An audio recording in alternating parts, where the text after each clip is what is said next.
Hello and welcome back to my channel. I realize that it is now day 5 and I missed yesterday, but consider this day 4 and 5, and that's probably what I'm going to put in the title in all reality. So you've already seen it by now. This piece was a lot of fun. I obviously have been feeling better, as you can tell by the sound of my voice, so I did go back to work, and with that I just didn't have the time to really finish the Inktober piece fully in one day. So I did work on this over the course of yesterday and today, so that is where 4 and 5 come into play.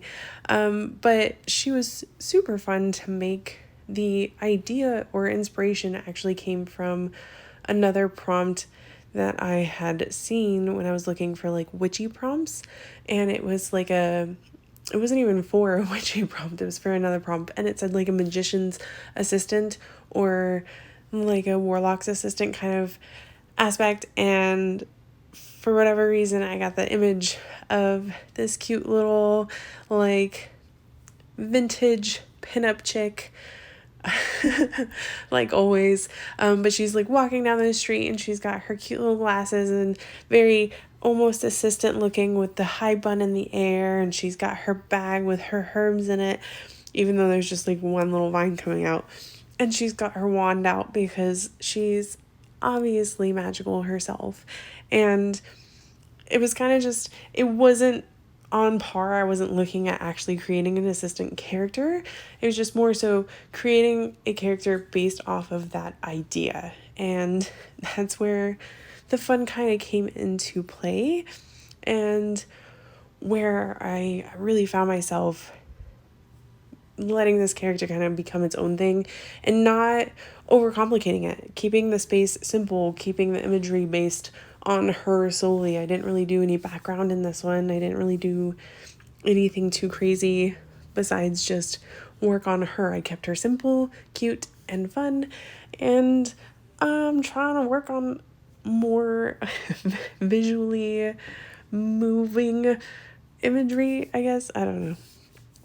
Working on the art as per always, because I always want to learn and build and grow. But yeah, overall, I spent so much time on her legs. Listen, I cut out like 2 minutes of speed drawing of just me erasing and redrawing and erasing and redrawing and erasing and redrawing her legs, just trying to get a pose that I liked.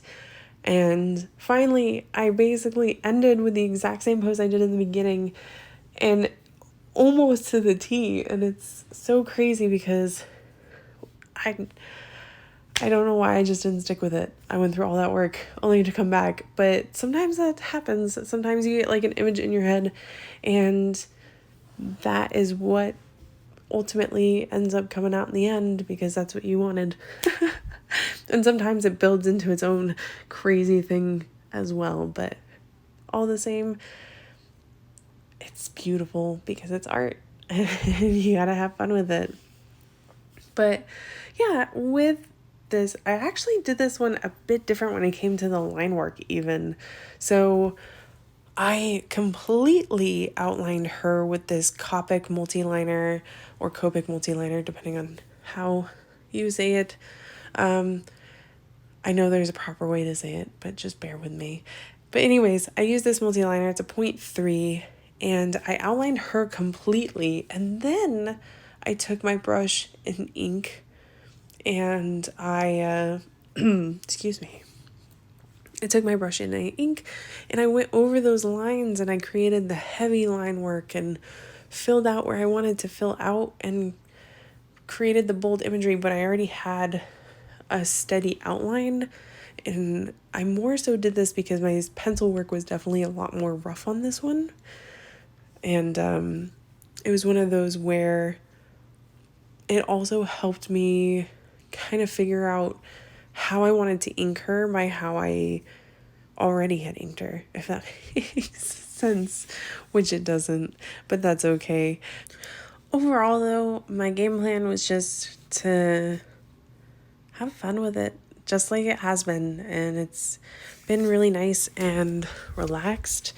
And overall, this has been one of the, I think, easiest or more laid back Inktobers I've kind of felt in a while. And it's been nice. And I've been really appreciating all of you guys and all your awesome comments and sweet comments. You guys are all so kind and amazing. And I really hope that your guys' art journeys are also going well. Are you following any prompts for Inktober? Are you participating in the actual Inktober? Are you just kind of doing your own thing for Inktober or Drawloween or Drawtober, the challenge month of October, which is festive and spoopy and also just full of fall ideas? Or are you just enjoying watching everyone else be creative and getting inspiration? You know? Whatever it is, I hope that you guys are enjoying it and that you're staying safe and having an awesome time. I really appreciate when you guys come and say hi in the comments. And y'all are so sweet and amazing. And welcome to all of you new subscribers. And welcome back to all of you who have been watching. I really appreciate y'all. And the pop of color I chose to do today was just her lips. I didn't do any blush, didn't do anything else. I just wanted that bright red pop of color. I realized that was a weird transition because I went from thanking you guys to talking about red lips, but it happens that way sometimes. Forgive me. But I'm going to leave it here for today. I'm going to let you guys enjoy some music. I think she turned out awesome. I hope that you guys enjoy her as well. And I'm going to give my voice another break because I've had to pause a few times. But thank you. And I'll see you guys in the next one. Take it easy.